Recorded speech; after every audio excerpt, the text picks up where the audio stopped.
Door County currently does not have a homeless shelter. A local church is hoping to change that by turning some of its worship space into rooms for families in need. Southern Door Community Church in the town of Union proposed the idea, but some neighbors are saying, not my backyard.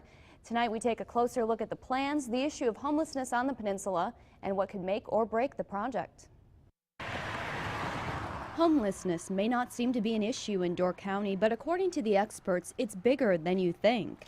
According to the National Alliance to End Homelessness, 7% of all homeless people live in a rural community. And so I kind of did the math, and of the 28,000 that we have living here year-round, 7% is almost 2,000 people. Bunnell-Timreck says while the problem may not be as visible on the peninsula as in larger cities, it does exist. We've had clients here up in Door County that have been fleeing domestic-related situations, that have lived in their vehicles and their cars during the summertime. We have to have this permit before we go any further. At Southern Door Community Church in the town of Union, Pastor Paul Peterson and his congregation have a plan to help the homeless in Door County, but it still needs town board approval. As a congregation, we looked at this facility, and it's paid for, and it's pretty large for a group of 40 people to be used once a week.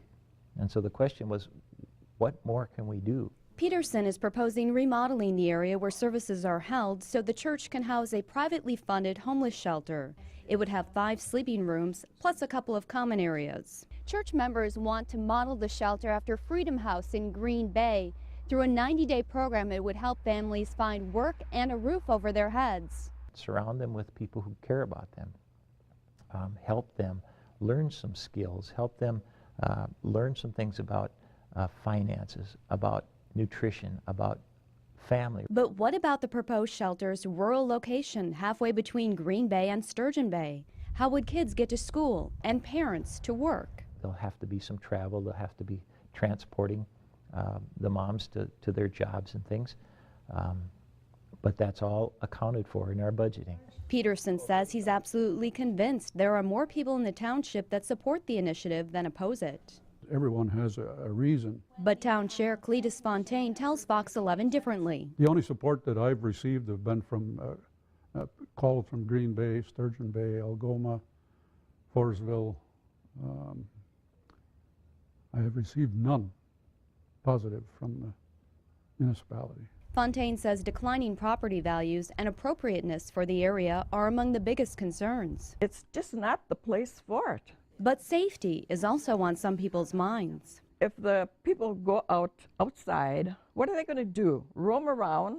You know, maybe they would come here. You never know. Peterson says neighbors should not be concerned. Everyone coming into the program will be thoroughly background checked, criminal screening. Ultimately, the go-ahead for the shelter is in the hands of the town's 3 board members. Now, Wednesday, the Uniontown Board is scheduled to meet and may vote on whether to issue a conditional use permit to the church for the shelter.